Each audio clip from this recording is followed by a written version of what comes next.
السلام علیکم ورحمۃ اللہ وبرکاتہ۔ الحمد للہ نحمده ونستعینه ونستغفره ونؤمن به ونتوکل علیہ ونعوذ باللہ من شرور انفسنا ومن سیئات اعمالنا من يهده الله فلا مضل له ومن يضلله فلا هادي له ونشهد أن لا إله إلا الله وحده لا شريك له ونشهد أن سيدنا وسندنا وشفيعنا وحبيبنا ومولانا محمدا عبده ورسوله أما بعد أعوذ بالله من الشيطان الرجيم بسم الله الرحمن الرحيم يا أيها الذين آمنوا توبوا إلى الله توبة نصوحا صدق الله العظيم وصدق رسوله النبي الكريم وعلى آله وأصحابه وأزواجه وذرياته وأهل بيته أجمعين والحمد لله رب العالمين۔ محترم حضرات، بزرگوں اور بھائیوں، اللہ رب العزت نے قرآن کریم کی اس آیت میں ارشاد فرمایا ہے، اے ایمان والو، خدا کے سامنے، اللہ رب العزت کے سامنے خالص توبہ کرو، سچی توبہ کرو۔ حضرت حسن بصری رحمۃ اللہ علیہ ارشاد فرماتے ہیں، سچی توبہ وہ ہے جو دل سے کی جائے اور زبان سے اقرار کیا جائے، زبان سے توبہ کی جائے کہ ہم توبہ کرتے ہیں، اور دل سے اس بات کا پختہ ارادہ کر لیا جائے کہ اب ہم انشاءاللہ کبھی کوئی گناہ نہیں کریں گے، اور اس کے بعد ہاتھ اور پیروں سے اپنے آپ کو گناہوں سے روکنے پر اپنے آپ کو قادر کر لیا جائے، اور اس بات کے لیے تیار کر لیا جائے جسم کے کسی بھی اعضاء کو کہ اس اعضاء سے، مثلا ہاتھ ہے تو اب ہم ہاتھ سے گناہ نہیں کریں گے، پیر ہے تو ہم پیر سے گناہ نہیں کریں گے، کان ہے تو کان سے گناہ نہیں کریں گے، آنکھ ہے تو آنکھ سے گناہ نہیں کریں گے، زبان ہے تو زبان سے گناہ نہیں کریں گے۔ یعنی یہ تمام اعضاء جو اس نے اللہ کے سامنے اقرار کیا ہے اس پر قائم رہے اور گناہوں کو ترک کر دے، یہ خالص گناہ ہے، یہ خالص توبہ ہے، اس کو خالص توبہ کہا گیا ہے۔ یعنی زبان سے اقرار کر لینا اور دل سے پختگی کے ساتھ اس پر عمل کرنا اور اپنے آپ کو ان پر کنٹرول کرنا، اسی کو کہا گیا ہے کہ خالص توبہ۔ نبی اکرم صلی اللہ تعالی علیہ وسلم نے بہت مبارک بات ارشاد فرمائی۔ آپ ارشاد فرماتے ہیں کہ جس طرح سے پیاسے کو ٹھنڈا پانی پینا آسان ہے، پیاسے کو ٹھنڈا پانی پینا آسان ہے، اس سے بھی زیادہ توبہ کرنے والے کو مرنا آسان ہے۔ آدمی جب پیاسا ہوتا ہے، پیاس لگتی ہے، گرمی کی شدت اس کو پریشان کرتی ہے، اور اس کے سامنے کوئی گلاس شربت کا دے دیا جائے، کوئی ٹھنڈے پانی کا دے دیا جائے تو وہ کتنا فرحت محسوس کرتا ہے، کتنا اپنے آپ کو تسلی محسوس کرتا ہے، اور فوراً گھٹاگھٹ پی جاتا ہے، سیکنڈوں کے اندر گلاس کو ختم کر دیتا ہے، اس لیے کہ اس سے اس کو راحت ملتی ہے۔ لیکن میرے اور آپ کے آقا احمد مصطفیٰ حضرت محمد مصطفیٰ صلی اللہ تعالی علیہ وسلم ارشاد فرماتے ہیں کہ یہ پانی پینے سے زیادہ آسان مرنا ہے۔ مرنا کتنا مشکل ہے سب جانتے ہیں، بہت مشکل، لیکن اگر سچی توبہ کر لی جائے تو پھر مرنا آسان ہے۔ اس طرح سے بارہا ہم سنتے ہیں علماء کرام سے کہ جب مومن کی موت واقع ہوتی ہے، اس کی روح قبض کی جاتی ہے تو بالکل اس طرح سے کی جاتی ہے جس طرح سے آٹے میں سے بال اٹھا لیا جائے۔ آٹے میں سے بال اٹھانا بہت آسان ہے، آٹے میں بال ڈلا ہوا وہ ہاتھ ڈالیے آرام سے مل جائے گا۔ اور جو بد روح ہوتی ہے اس کے تعلق سے یہ آتا ہے اللہ ہم تمام کی حفاظت فرمائے کہ جس طرح سے جھاڑی دار درخت پر ایک ریشم کے کپڑے کو ڈال دیا جائے اور اس کے بعد اس کو کھینچا جائے تو ریشم کا کپڑا سیدھا نہیں اٹھے گا، بالکل آسانی کے ساتھ نہیں کھڑا ہوگا، بلکہ اس کے داغے ساری جھاڑیوں میں جو ہے چپک جائیں گے، لگ جائیں گے۔ اس کے بعد جب اس کو کھینچیں گے تو سارا کپڑا خراب ہو جائے گا اور داغے اس کے اندر جھاڑیوں کے اندر جو ہے لگے رہ جائیں گے، بدنما ہو جائے گا، اور بدنما کے ساتھ ساتھ نکالنے والے کو تکلیف ہوگی تو کپڑے کا کیا حال ہوگا؟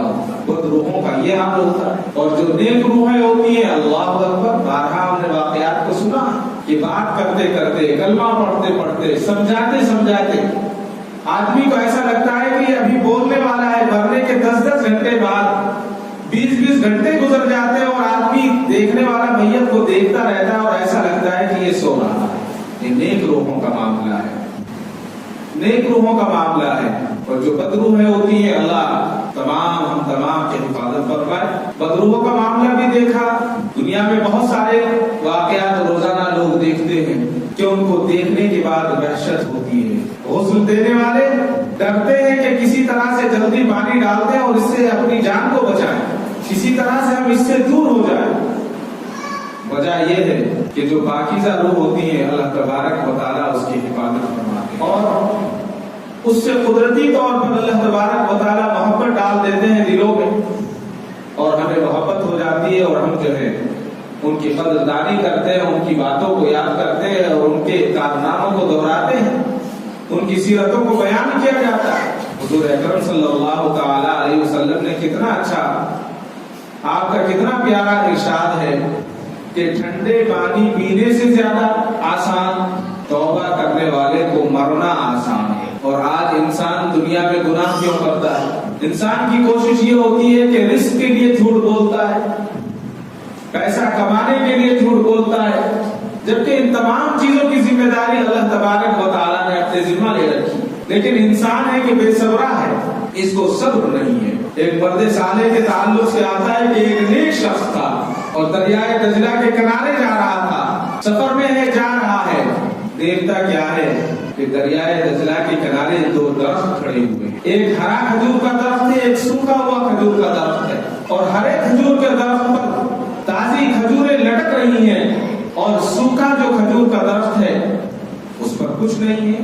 پھر غور کیا، دیکھتا کیا ہے کہ سوکھے کھجور کے درخت پر ایک سانپ بیٹھا ہوا ہے اور ہرے سبز کھجور کے درخت پر ایک چڑیا، ایک پرندہ ہے۔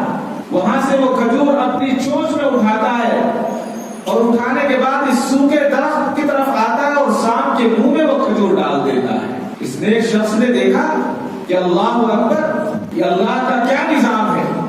اللہ تعالیٰ کی بارگاہ میں ہاتھ اٹھا دیے اور دعا کی کہ یا اللہ، تیرے نبی محمد عربی صلی اللہ علیہ وسلم نے اس موذی جانور کو مارنے کا حکم فرمایا اور تو نے سوکھے درخت پر رہتے ہوئے اس کے روزی کا رزق کا انتظام کر دیا۔ تو ہی بہت بڑا ہے، تو ہی کارساز ہے، تو ہی ارحم الراحمین ہے، تو ہی رزاق ہے، میں تیری وحدانیت کا اقرار کرتا ہوں۔ اور یہ کہا اور اپنے اس نے کپڑے اتار دیے جو اس کے جسم پر کپڑے تھے، جو شاہی پوشاک تھی وہ ہٹا دی اور کہا کہ میں اس پروردگار کی بارگاہ کی طرف چلتا ہوں اور اس اللہ کو ڈھونڈنے کے لیے نکل جاتا ہوں جو پروردگار اس سارے کارخانے کو چلاتے ہیں، اس سارے نظام کو چلاتے ہیں۔ نکل پڑا، غیب سے آواز آئی کہ تم اس طرف سے چلو۔ ایک قافلہ مل گیا، ساتھ چلنے لگا، چلتے چلتے مکہ پہنچ جاتا ہے۔ ابھی مکہ شہر کے اندر داخل نہیں ہوا کہ ایک عورت کھڑی ہوئی ہے۔ وہ عورت کہتی ہے کہ اس قافلے کے اندر فلاں نام کا کوئی آدمی موجود ہے؟ شخص نے کہا کہ ہاں میں ہوں۔ کیا بات ہے؟ کہا کہ میرا لڑکا مر گیا تھا، میں اپنے لڑکے کے خیرات کے لیے کپڑے دینا چاہتی تھی، تو حضور اکرم صلی اللہ علیہ وسلم میرے خواب میں تشریف لائے اور حضور نے فرمایا کہ فلاں قافلہ آ رہا ہے، اس میں فلاں آدمی ہے، تم اس کو یہ کپڑے پہنا دو۔ تو میں اس کے سارے کپڑے لے کر آئی ہوں، یہ کپڑے آپ قبول کر لیجیے اور آپ پہن لیجیے۔ اس نیک شخص نے سارے کپڑے لیے اور اپنے سارے ساتھیوں کو بانٹ دیے اور خود بھی پہنے۔ صرف کھانے کا نہیں، پہننے کا بھی انتظام اللہ تبارک و تعالیٰ فرماتے ہیں۔ یعنی لیکن شرط یہ ہے کہ ہمیں یقین ہو، ہمیں اس بات کا یقین ہو کہ یہ جو بھی کچھ ہے یہ اللہ تبارک و تعالیٰ کی طرف سے ہے۔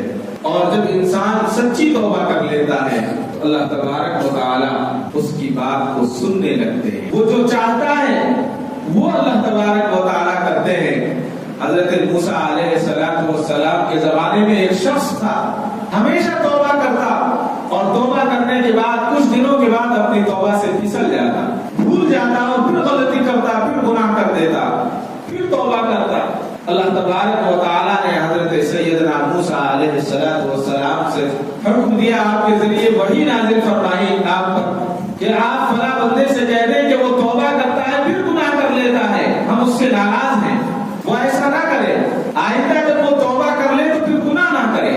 حضرت موسیٰ علیہ السلام نے اس تک پیغام پہنچا دیا کہ اللہ تبارک و تعالیٰ کا یہ پیغام ہے کہ جب تم گناہ کے بعد توبہ کر لیتے ہو تو پھر تم گناہ کر لیتے ہو، آپ کو منع کیا گیا ہے۔ انہوں نے کہا کہ ٹھیک ہے اے موسیٰ، میں انشاءاللہ گناہ نہیں کروں گا۔ کچھ دن گزرے، پھر شیطان نے اس کو بہلایا پھسلایا، پھر غلطی ہو گئی، پھر گناہ کر لیا۔ حضرت موسیٰ علیہ السلام کو وہی بھیجی گئی کہ اس کو اطلاع کر دو کہ وہ پھر گناہ کر رہا ہے، ہم اس سے ناراض ہیں۔ پھر توبہ کر لی، پھر تیسری مرتبہ ایسا ہوا تو اللہ تعالیٰ نے کہا کہ ہم اس کو معاف نہیں کریں گے، اس سے کہہ دو ہم اس کو معاف نہیں کریں گے۔ 2 مرتبہ کہہ چکے ہیں، پھر وہ گناہ کر لیتا ہے، توبہ کرتا ہے، پھر گناہ کرتا ہے۔ تو اس شخص نے جب سنا رونے لگا اور روتے ہوئے بستی سے نکلنے لگا۔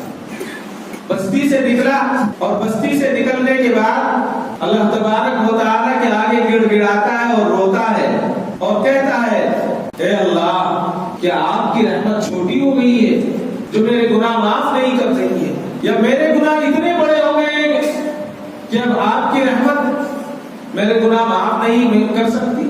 یا اللہ، کیا آپ اگر میرے گناہوں کو معاف کر دیں گے تو کیا آپ کی کریمی میں کچھ کم ہو جائے گا؟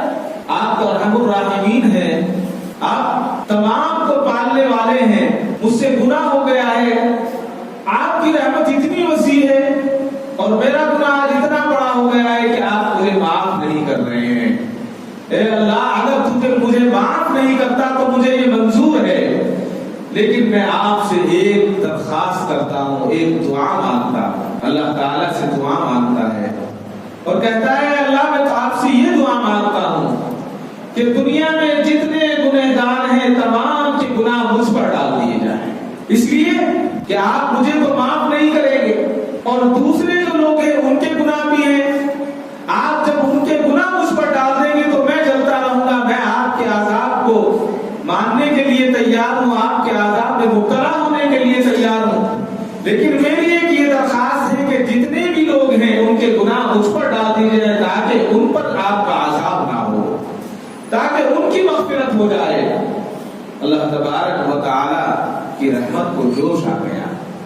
اللہ تبارک و تعالیٰ نے حضرت موسیٰ سے ذریعے وحی فرمائی کہ جاؤ اس میرے بندے کو بلا کر لاؤ، میرے نیک بندے کو بلا کر لاؤ، اس سے کہو کہ میں نے اس کی دعا کو قبول کر لیا ہے۔ اور اللہ تبارک و تعالیٰ فرماتے ہیں اے موسیٰ، اس سے کہہ دو اگر آسمان سے زیادہ بھی تیرے گناہ ہوں گے تو بھی میں معاف کروں۔ معلوم یہ ہوا کہ اللہ تبارک و تعالیٰ کی رحمت بڑی وسیع ہے، بہت بڑی ہے، لیکن شرط یہ ہے کہ اخلاص کے ساتھ مانگی جائے، للہیت کے ساتھ مانگی جائے، اور جب للہیت کے ساتھ مانگی جاتی ہے تو اللہ تبارک و تعالیٰ اس میں اثر پیدا فرما دیتے ہیں، اس لیے کہ اللہ کو رونا بہت پسند ہے، ہنسنے سے دل مردہ ہوتا ہے اور رونے سے دل جوان ہوتا ہے۔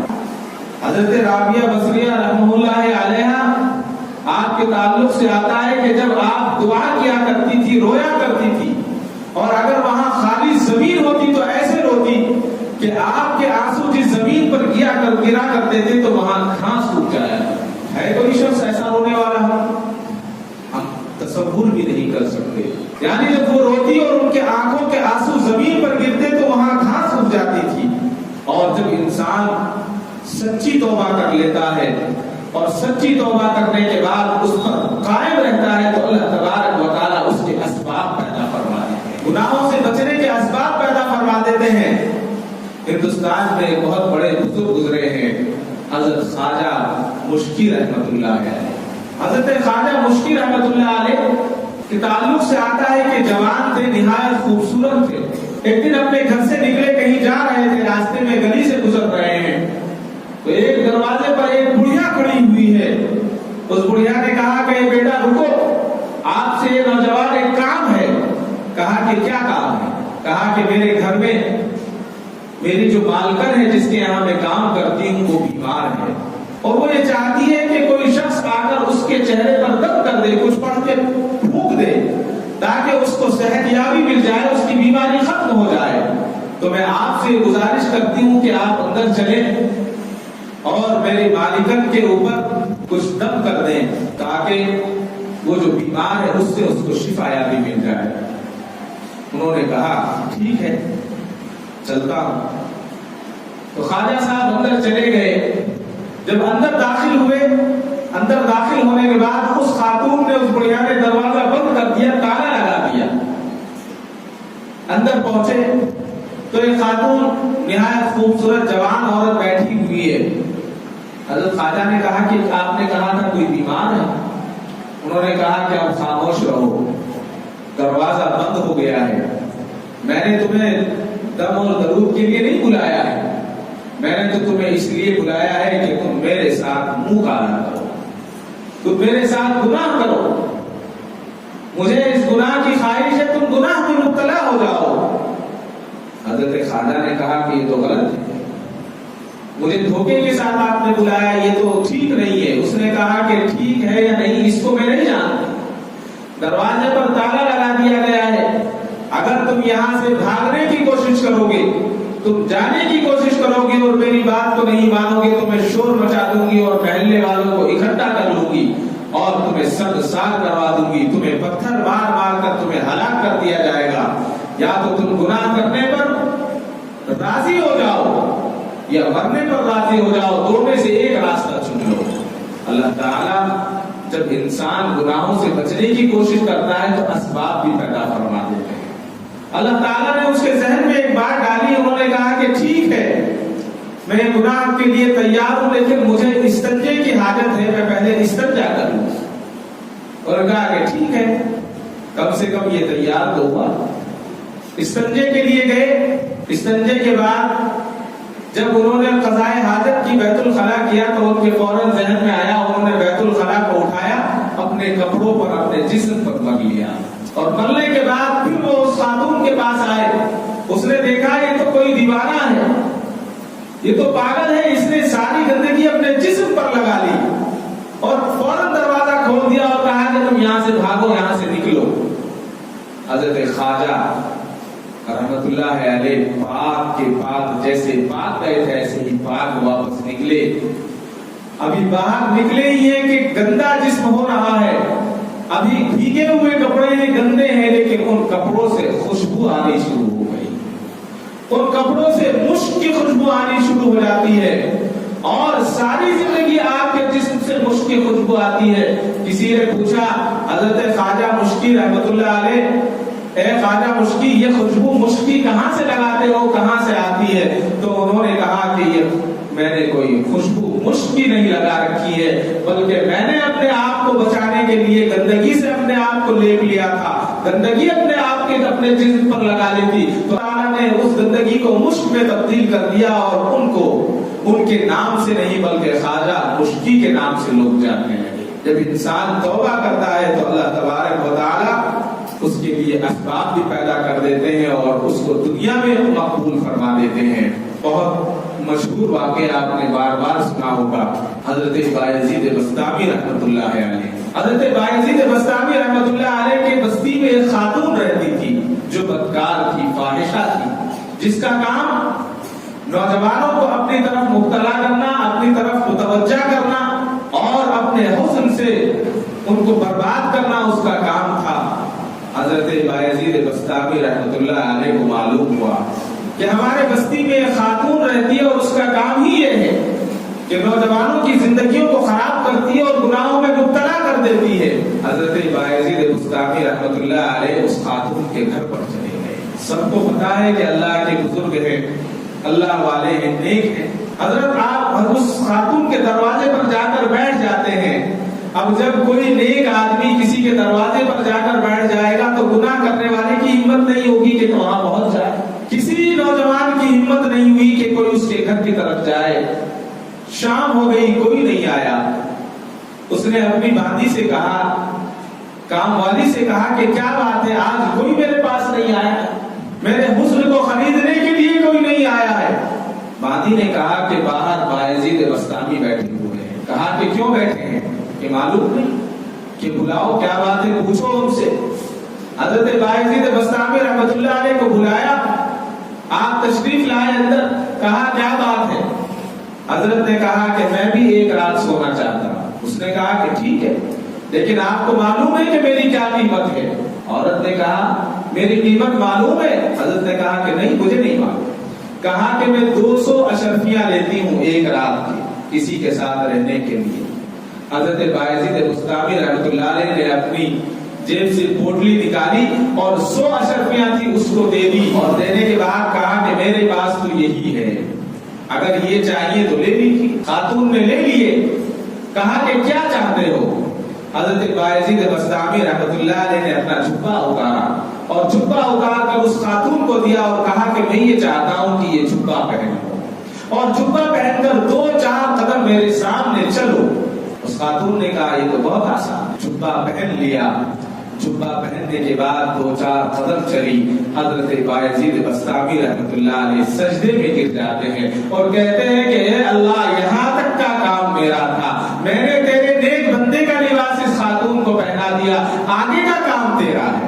سجدے سے اٹھے اور کہا کہ ٹھیک ہے, میرا جھبا مجھے دے دو اور میں چلتا ہوں, تم اپنے کام میں جو مصروف ہو تم کام کرو. کہا کہ اے اللہ کے نیک بندے, میں جھبا بھی نہیں دوں گی اور جاؤں گی بھی نہیں, میں توبہ کرتی ہوں, میں تمہارے ہاتھ پر بیعت کرتی ہوں, انشاءاللہ آئندہ میں کبھی گناہ نہیں کروں. جب دل کے ساتھ اللہ کے یقین کے ساتھ اللہ سے مانگا جاتا ہے تو اللہ تبارک و تعالی عطا فرماتے ہیں, اور اللہ تعالیٰ تو نہایت ارحم الراحمین ہے. حضرت موسیٰ علیہ السلام پر جب قارون نے الزام لگوایا کسی عورت کے ذریعے اور معلوم ہو گیا کہ یہ الزام جھوٹا تھا, حضرت موسیٰ علیہ السلام کو غصہ آ گیا, جلال آ گیا. اللہ تبارک و تعالیٰ نے کہا کہ اے موسیٰ, تو جو چاہے گا وہ میں کروں گا, تجھے جو کہنا ہے کہو. حضرت موسیٰ علیہ السلام غصے میں کہتے ہیں اے زمین اس قارون کو دھسا دے.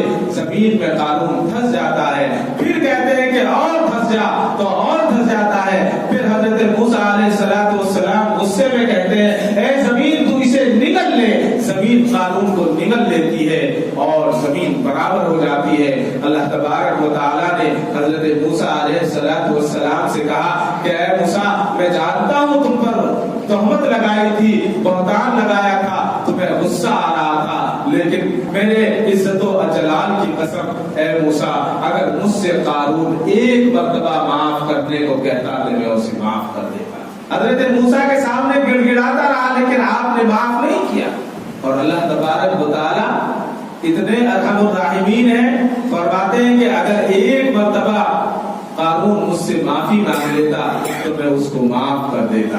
بنی اسرائیل کا ایک شخص تھا, 20 سال تک گناہ کرتا رہا لگاتار. 20 سال کے بعد ایک دن اپنا شیشے میں چہرہ دیکھ رہا تھا تو نظر آیا کہ داڑھی کے بال سفید ہو گئے ہیں. دل میں خیال آیا کہ اتنے دن ہو گئے گناہ کرتے ہوئے, اب داڑھی سفید ہو رہی ہے, کیا میں اگر اللہ سے توبہ کروں گا تو کیا اللہ میرے گناہوں کو معاف کر دے گا.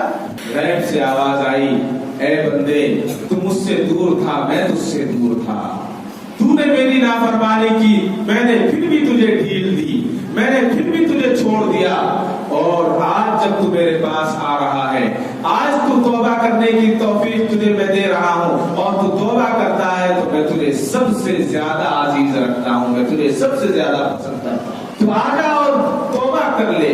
جیسا کہ نبی اکرم صلی اللہ تعالی علیہ وسلم کے حدیث کا مفہوم ہے کہ گنہگار جب توبہ کرتا ہے تو اللہ کو وہ آواز سب سے زیادہ پسند ہے. اللہ تبارک و تعالیٰ اس آواز کو سب سے زیادہ پسند کرتا ہے.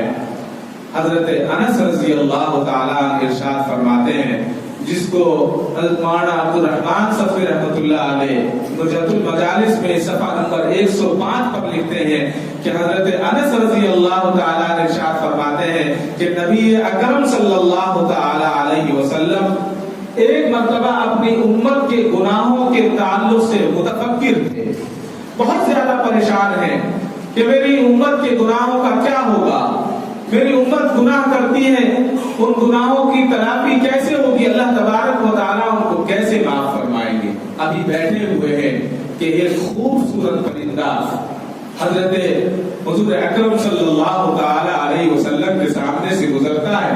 حضور دیکھتے ہیں کہ بڑا خوبصورت پرندہ ہے اور پھر وہ پیلے کی طرف اڑ جاتا ہے، ریت کی طرف، ریگستان کی طرف چلا جاتا ہے، اور وہاں جانے کے بعد ریگستان سے چونچ میں اپنے ریت کو اٹھاتا ہے اور اس ریت کو اٹھا کر سمندر میں ڈالتا ہے، اپنے چونچ میں بالو کو اٹھاتا ہے اور سمندر میں ڈالتا ہے، اور اس کے بعد وہ پرندہ حضور اکرم صلی اللہ تعالی علیہ وسلم کی خدمت میں آ جاتا ہے اور کہتا ہے کہ میں نے ایسے ایسے کیا ہے کہ ریت کو اپنی چونچ میں اٹھایا اور سمندر میں ڈالتا رہا۔ حضور مسکرائے کہ ریت کو ڈالنے کا کیا مقصد ہے اور تم ریت کو کس لیے ڈالنا چاہتے تھے، تمہارا مقصد کیا تھا؟ پرندے سے پوچھا تو پرندے نے کہا کہ یا رسول اللہ صلی اللہ علیہ وسلم، چونچ میں ریت کو اٹھا کر سمندر میں ڈالنے کا مقصد یہ تھا کہ میں سمندر کے رخ کو موڑ دوں۔ حضور مسکرائے، کہا کہ یہ کیسے ممکن ہے کہ تمہاری چونچ اتنی سی اور کتنا سا ریت ہے، تم اس کے سمندر کے رخ کو کیسے موڑ سکتے ہو؟ تو مسکرایا اور کہا کہ اللہ کے نبی میں فرشتہ ہوں، اللہ نے مجھے بھیجا ہے اور میں یہی بتانے کے لیے آیا ہوں کہ آپ جس تعلق سے متفکر ہیں، آپ جو پریشان ہیں، وہی سمجھانے کے لیے آیا ہوں۔ جس طرح سے چونچ میں اس ریت کو لے کر سمندر کے رخ کو نہیں موڑا جا سکتا، بالکل ایسے ہی آپ کی امت کے گناہ ہیں، اللہ کے نزدیک آپ کی امت کے گناہ بالکل ایسے معمولی سے ہیں جس طرح سے میری چونچ میں بالو تھا، ریت تھا۔ اللہ تبارک و تعالیٰ تو بڑے ارحم الراحمین ہے، اللہ تبارک و تعالیٰ تو اتنے ارحم الراحمین ہے، آپ کیوں پریشان ہوتے ہیں؟ معلوم یہ ہوا کہ اللہ تبارک و تعالیٰ ہر طرح سے انسان کو بخشنے کے لیے تیار ہے، بس وہ تھوڑی سی رضا کے لیے، اللہ کی رضا کے لیے تیار ہوتا ہے۔ ایک بات پر اپنی بات کو ختم کرتا ہوں۔ بغداد میں ایک شخص تھا، نہایت گنہگار شخص تھا، لیکن اس کا ایک معمول تھا کہ جب بھی وہ کوئی گناہ کرتا تو ایک کتاب میں لکھ لیا کرتا تھا، کاپی میں لکھ لیتا تھا، کوئی بھی گناہ کرتا اس کو لکھ لیتا۔ ایک دن رات میں لیٹا ہوا ہے تو گھر پر ایک خاتون نے دستک دی، دروازہ کھولا، کہا کیا بات ہے؟ کہا کہ میرے بچے کئی دن سے بھوکے ہیں، میں آپ کے پاس آئی ہوں، کچھ کھانے کے لیے دے دو، بچے کھا لیں گے۔ اس نے کہا اندر آ جاؤ، اندر بلا لیا اور دروازہ بند کر لیا اور کہا کہ تم میرے ساتھ گناہ کرو۔ وہ عورت رونے لگی اور کہا کہ اے اللہ تو مجھے اس سے بچا، اس برائی سے بچا، اس گناہ سے بچا۔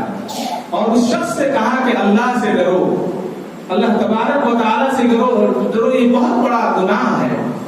اللہ نے اس کے دل میں نرمی پیدا کر دی اور نرمی پیدا کرنے کے بعد اس نے کچھ کھانے پینے کے لیے بچوں کے لیے دیا اور ایک بات کہی کہ یہ لے کر جائیے، لیکن ایک گزارش ہے، جب آپ اپنے بچوں کو کھانا کھلائیں گی، کھانا کھلانے سے پہلے میرے لیے دعا کرنا کہ میں جو کاپی لکھتا ہوں اللہ تعالیٰ اس گناہوں کی کتاب کو صاف کر دے، مٹا دے۔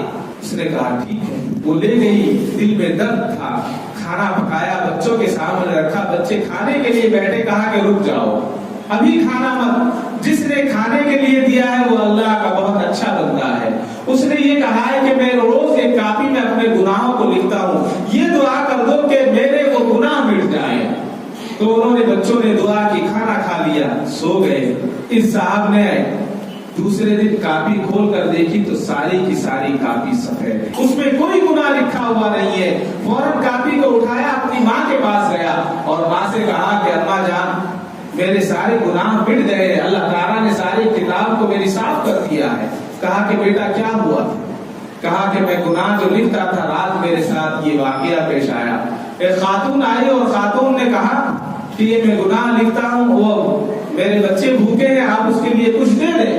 میں نے دے دیا اور ان سے دعا کی تو اس خاتون نے کہا کہ اللہ نے ان کی دعا کو قبول کر لیا اور تیرے حق میں فیصلہ کر دیا، یہ تیرے لیے مبارکباد۔ معلوم یہ ہوا کہ اللہ تبارک و تعالی ہر چیز پر قادر ہیں، اور دنیا کی ساری کائنات اور ساری چیزیں اور ہر ایک چیز، چاہے وہ زمین ہے یا آسمان ہے، چاند ہے یا سورج ہے، ستارے ہیں، چرند اور پرند، سب اللہ کے حکم کے محتاج ہیں۔ ان ساری باتوں کو بتانے کا اور ان اسباب کو دہرانے کا، ان واقعات کو بتانے کا، سننے اور سنانے کا مقصد یہی ہے کہ ہم اللہ سے ڈرتے رہیں، اللہ سے مانگتے رہیں۔ اسی کو اللہ تبارک و تعالی نے فرمایا، یا ایھا الذین آمنوا توبوا الی اللہ توبۃ نصوحا، اے ایمان والو خدا کے سامنے خالص سچی توبہ کرو۔ اور نبی اکرم صلی اللہ تعالی علیہ وسلم نے ارشاد فرمایا، پیاسے کو ٹھنڈا پانی پینا آسان ہے،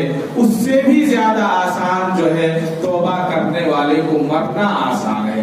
یعنی جس طرح سے ٹھنڈا پانی پینا آسان ہے، اس سے زیادہ اگر توبہ کرنے والا توبہ کر لیتا ہے تو اس کے لیے مرنا آسان ہو جاتا ہے۔ اللہ تبارک و تعالی مجھے اور آپ کو کہنے سننے سے زیادہ عمل صالح کی توفیق عطا فرمائے۔ اللہ تبارک و تعالی اپنے حکموں پر اور اپنے نبی پاک صلی اللہ تعالی علیہ وسلم کی سنتوں پر عمل کی توفیق عطا فرمائے۔